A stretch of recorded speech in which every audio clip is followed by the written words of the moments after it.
Well, good morning, everybody. It's a real privilege to be able to come and talk to some really smart people and some influential people actually in this space today. And I wanted to share a little bit about Air New Zealand and our social licence to operate. I want to say at the outset that we think we are still very much a work in progress, and so that we have a lot of thinking that we're going to be unpacking certainly in the next 5 to 6 months in this space. But I wanted to come today and just be able to share with you sort of where we are and where we're at.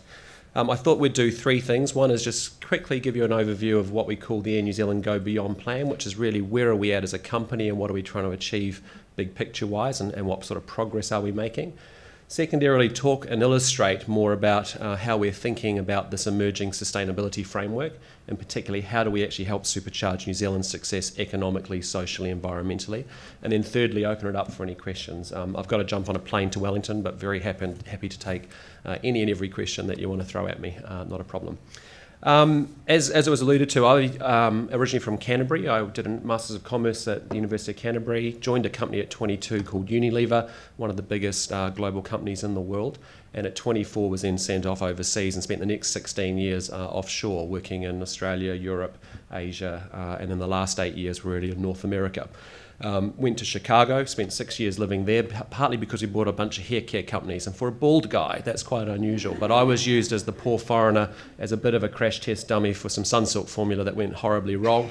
And I've now got this sort of bullet look that I've sort of got going on today as a consequence. But a really great company because, and you're sitting there going, well, you've sold a lot of Magnum ice creams and Dove soap and Sunsilk hair care, but now you're running our airline. That's a bit of a worry.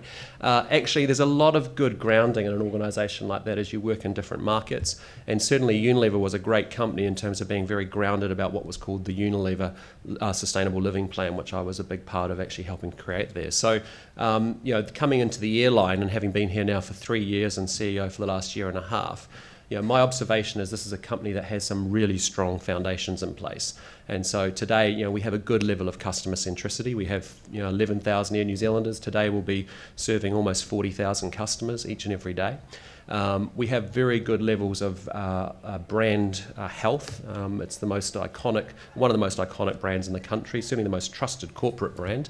It's also the place that people want to work at the most, being the most attractive employer, I think, for the last 3 years. We had 60,000 people, believe it or not, apply for 1,000 jobs last year, which is quite hard when you actually have to reject 59,000 people who also happen to be your customers at the same time. But, we've done that part of it quite well. I think we've also been incredibly innovative, whether that's around our product and our service and the way that we go about building alliances and partnerships, and even our commercial and operational sort of innovation.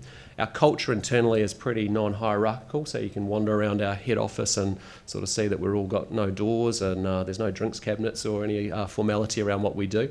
But really some outstanding people is the other big takeaway. So some good foundations, but we would still describe ourselves as a good company, genuinely not a great company. And the reason we would say that is that we still have some work to do in a couple of spaces. And the first is really around some big challenges we have around how do we get more consistent customer experience happening each and every time that you travel on our airline. And how do we do that more consistently? The second thing for us is that we have an insane amount of complexity in our business. It's a complex business, but how do we keep it as simple as possible and as complicated as necessary? And so we've got to take a lot of, we've got a real desire to take the business, make it a lot less complex. And the third thing I think for us is while the New Zealand public love us, while our staff, we have very high levels of engagement, we need to do a much better job of actually working with others and a much broader set of stakeholders. And whether that be our unions, our trade partners, the tourism industry, there's a bunch of stakeholders that we want to do a much better job and have a much deeper set of relationships with in order the way that we go about doing our business. And I think the last thing I'd say is really great organisations are able to balance that thought of very strong internal culture, coupled with really outstanding customer experience, coupled with really good commercial results. And we've probably done 2 of those 3 things at different times in our history, but being able to do all 3 things at the same time is really what we're trying to do as an executive and as a leadership team. If we have really happy, highly engaged staff, that means that we're going to have very happy, satisfied customers, which ultimately means that we're going to have a very strong business. And we can't just chase the dollars in the sense and then degrade our customer experience or degrade our culture. We can't have kumbaya culture and actually not be achieving stuff so that we can invest back in our business as we buy new aircraft, et cetera, at hundreds of millions of dollars. So we've got to be able to get that whole ecosystem of those 3 attributes sort of all coming together. So That's where we are. I mean, what we've done in the last year and a half is really create what we call the Go Beyond framework or the Go Beyond plan. And what this is all about is that essentially all 11,000 Air New Zealanders have this one pager with them, and it's really just giving them a framework to say, in the next 5 years, what are we here to do as a total organisation? And we bring this to life and illustrate it to our staff in various cascade sessions. But at its heart is two goals. The first goal is really what we call our significance goal. How do we actually help supercharge New Zealand's success economically, socially, environmentally? And the second goal is what we call our success goal, which is all about how do we double our profitability in the next 5 years, or shape for an ambition to do that. And the reason we need to is because we want to invest very strongly back in our business, and we need to get the economic engine working so that we can actually go off and buy new aircraft, invest in new markets, invest in our systems, invest in our people's development, etc. But those two things you have to face up to, because you can't just grow a company without actually realising and not do it in a sustainable way. And so there's a real tension between those two goals, but that's actually really necessary for us to have it really enshrined at the heart of the company. In terms of how we plan to improve our profitability, a lot of it's about how do we further go beyond where we've been in terms of customer experience, in terms of our investment in the marketplaces that we operate within around the world, in terms of our operations and our systems that reduce cost and complexity, and certainly with how do we improve the leadership and the development and the capability of our people. It's a big effort back into training and development there. But it's really that whole notion of significance and supercharging New Zealand's success that I really want to spend a bit of time unpacking today. And as I said, we've got more thinking coming in the next few months about that. But a lot of it for me personally, coming from my background, has been sitting in North America and Europe over an 8-year period where you saw arguably a lot of conversation about the failure of capitalism. And I don't know how many of you have read a book by a guy called Viktor Frankl. It's called Man's Search for Meaning. And it's really... Viktor Frankl was an interesting guy, psychiatrist, Holocaust survivor, wrote this great book, really a commentary on the West. But in that book, he talked a lot about the fact that it's wonderful we've got a Statue of Liberty on the east coast of the US, but we really should have a Statue of Responsibility on the west coast. And this notion of rights and responsibilities, that our generation of corporate leaders, that we actually need to be able to get that integrated and be able to think that through very carefully. And so for me, this notion that you need strong business to strengthen civil society, you need a strong civil society to strengthen business, the two are inextricably linked. And as a CEO of companies and as leaders like you are, we need to get our heads around that and be able to integrate that thinking very, very clearly. So for us at Air New Zealand, the reality for us is 74 years in business. There've been a lot of ups, a lot of downs over that period of time, celebrating 75 years next year. We want to be in business in another 75 years. And so for us, our success is inextricably linked to the success of New Zealand as a country. And I think New Zealand also is in somewhat becomes a bit of a small place if you don't have a successful and also significant Air New Zealand connecting it to the world and taking it to the world. So that gives you a sort of a real very quick sort of cursory overview of sort of what we're trying to achieve at a macro level as an organisation. If I can come back to this notion of the sustainability framework and our thinking in that, and for us the word sustainability is not environmental. Sustainability is its fullest sense. It's all about economic, social and environmental put together. If I can take each of the pieces, so there's 3 pieces to our framework, which is really around how do we supercharge New Zealand's success economically, environmentally and socially. And if I take the economic piece there, the video alluded to it, we consider ourselves very much part of the tourism business. We're not a transport company or a logistics company per se. We think we are a tourism-generated organisation. And that's an industry of $2.7 billion, 2.7 million international arrivals last year, just to give you a feel for it. So 2.7 million people came and visited our country. I think 2.2 million visits actually happened outside of our country. But it's our second largest industry in terms of economic terms, $10 billion, but it's our largest industry in terms of employment. So there's a real opportunity that we can turn the taps on and actually be able to create a lot of downstream benefits within the economy if we can really get our execution right as we position ourselves as a tourist company. We can't do that on our own. I think that's one of the learnings of Air New Zealand over recent years, is that sometimes we've gone off doing things on our own rather than actually working with others to go out into the markets and hunt in a pack, as I say. And so a lot of our conversation as a tourism industry in the last year and a half has been, how do we go offshore, hunt in a pack as New Zealand Inc. and actually go make things happen. So Mike's team, Nai Tahu Tourism, I was up in China recently, and they were actually with one of their competitors, Real Journeys, actually visiting trade when I was up there seeing people in Beijing, and they were going together as a pack and offering a whole portfolio of tourism activity and adventures that you could do. Now, you wouldn't have thought that two competitors could come together and collaborate in actually the way that they could go outreach within the Chinese market. So, some great examples of actually wanting to work together. And for us, a big partner for us is Tourism New Zealand. And we've signed up an MOU with those guys where we've got a $20 million deal where we jointly promote the efforts and the cause of New Zealand abroad, whether that be through the Hobbit, whether it be through a whole bunch of initiatives that we've had working together. It's also happening, we want people to have a really good time when they get into the country. Our responsibility doesn't just stop in terms of the airfare and the air travel. So we've been very aware recently of Chinese visitors. We've been wanting to get Chinese visitors coming to New Zealand, and historically they've come for 3 days. They fly into Auckland, down to Rotorua and back home again, and it's a pretty low quality experience of the country that they've been getting. And so we've been working as an industry to try and find independent travellers who are not coming in a shopping cartel group, but are actually going to come as a family and actually spend 7 to 10 days exploring our country. That's happened in the last year. You may have seen it, may have noticed it a bit more as you've travelled throughout the country. But one of the consequences is actually they've struggled with our driving conditions because it's quite unique and quite different. So we've partnered with Tourism New Zealand, New Zealand Transport Agency, and now we have a safety driving video actually on our in-flight entertainment from our flights just from Hong Kong and China in order to facilitate that, right? It's important because those visitors are spending more than any British or American tourist when they're here each and every day in our economy. And so we want them to feel welcome, we want them to feel safe, and want them to have had a good time. We're doing a lot of stuff around sponsorships, and that's been an ongoing piece of work, but we try and associate ourselves with really iconic Kiwi businesses. And so whether it's WOW, which we've been big fans of from the very beginning, the New Zealand Wine Awards, which we've been part of for over 26 years, and then certainly we've created even a new event this year, which will be the Air New Zealand Marathon in Queenstown. And that's designed in order to get people coming to Queenstown in an off-peak period, stimulating demand again, but we think we can build that into the best marathon in the world in the coming years. A lot of those initiatives are national, and a big focus for us is how do we make contributions to regional New Zealand. And we take a lot of grief sometimes in the region around our prices. That's a lot to do with the structural economics of running very small aircraft in and out of quite small places. But that aside, we genuinely are very committed to regional New Zealand. We actually run between 25 ports from Bay of Islands right down to Invercargill. We've got 80%, I think, market share across all of the domestic travel, and we're now servicing 100% of towns of 20,000 people or more. Now in New Zealand we're quite used to that thought because we've grown up in this country, but if it's the same size as Great Britain and Japan, and you normally get around those countries through train services, not through domestic flying.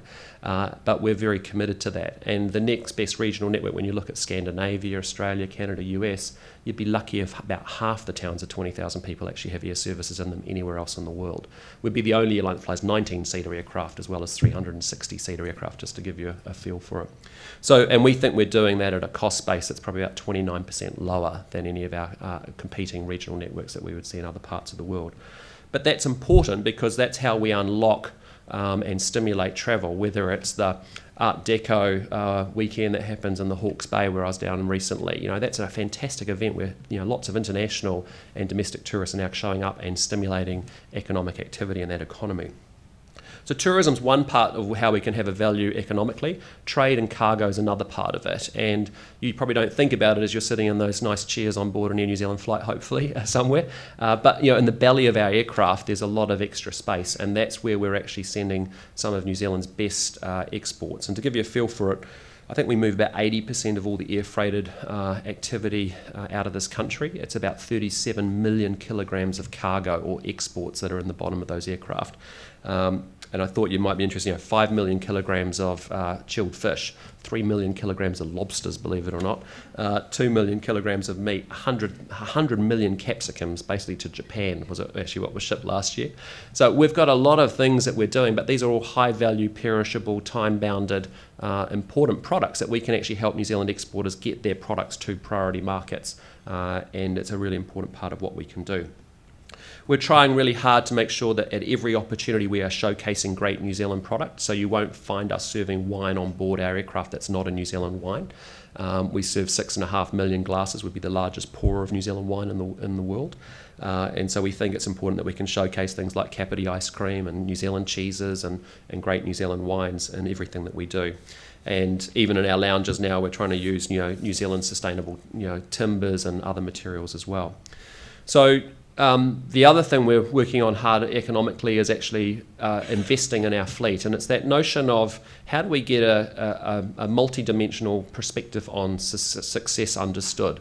So just because Air New Zealand started to do much better in the last 2 years, that's really important, because each of the aircraft that you want to travel on, brand new aircraft, costs us anywhere from $50 million to $200 million.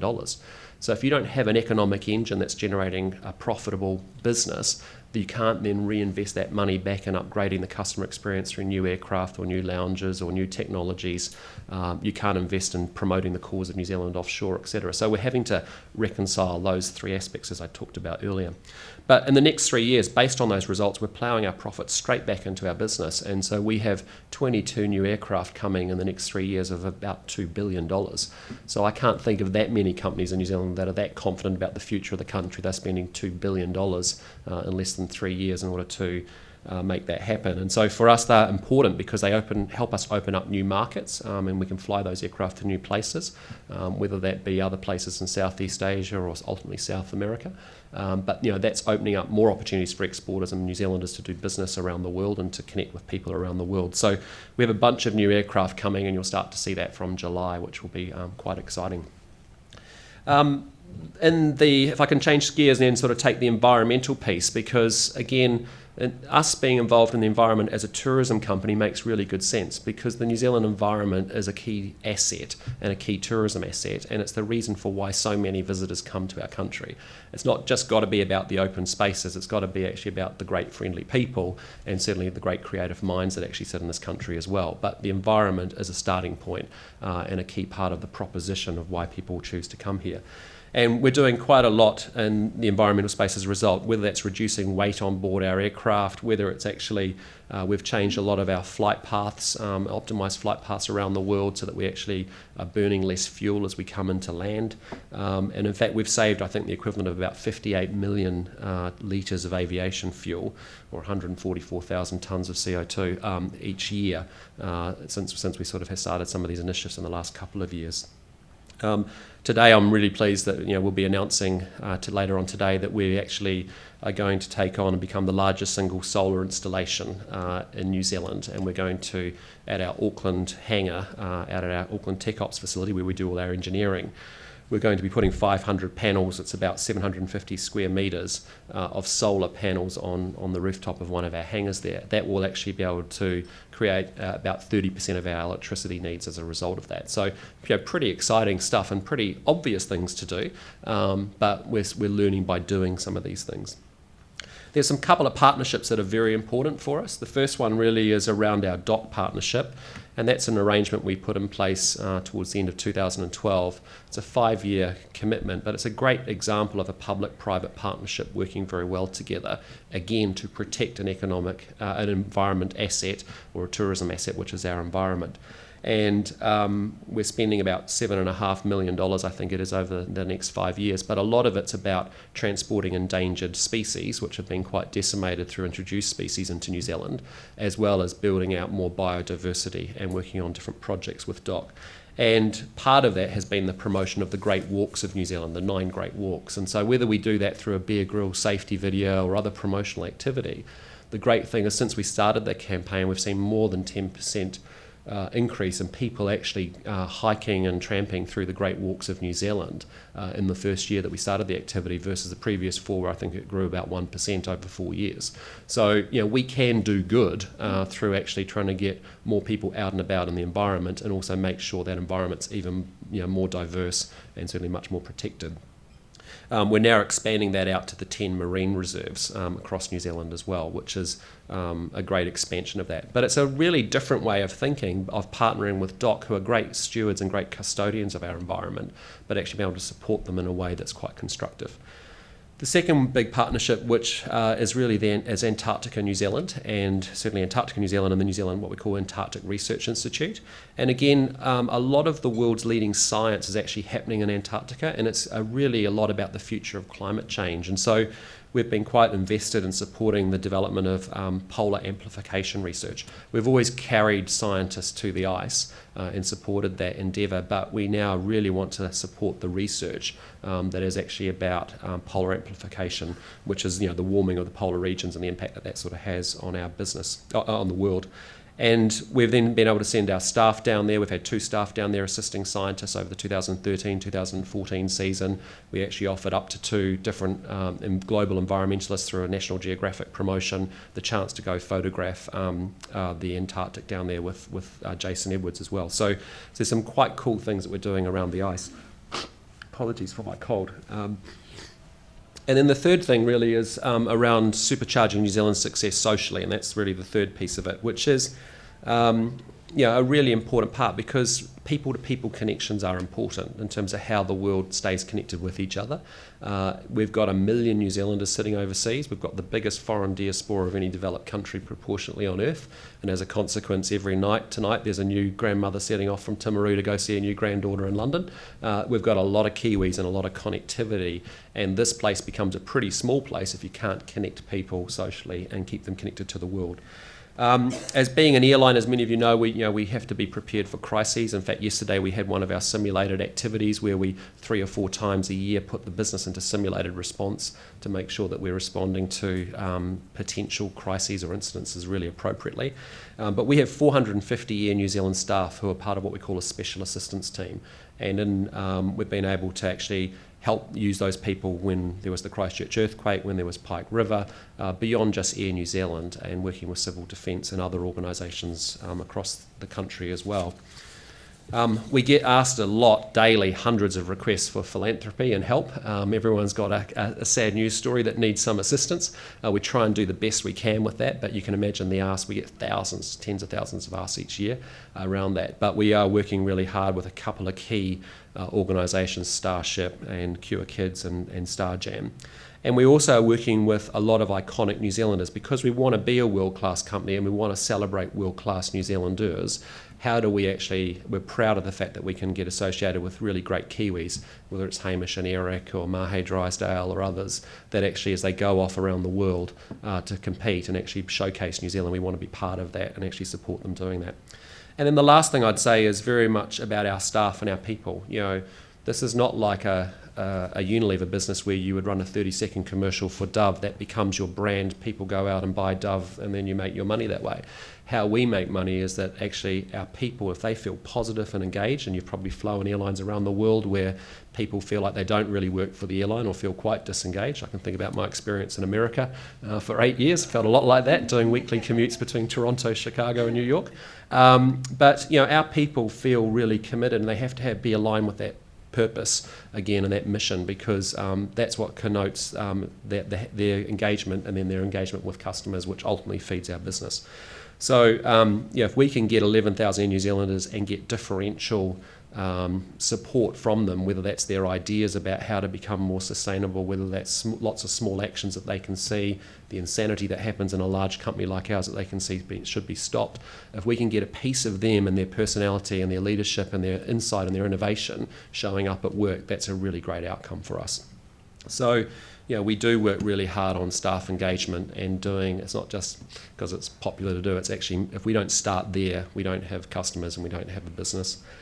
So I think that's pretty much it. I mean, I've been able to sort of very quickly this morning, just go through a couple of illustrative examples. It's sort of the tip of the iceberg of some of the things, but hopefully it just brings to life how you can start small, but you can actually do some stuff and learn by doing. And I just encourage all of you with your respective organisations to reframe and think about a bigger mission and purpose than just what you do as a business, but also think about the roles that you play and what actually you can do to start yourselves on that journey. And even if it's small steps, at least it's a pretty good start. So In closing, I'd just say, I've learned in 3 years there's not that many 4 million people countries on earth that actually have an airline.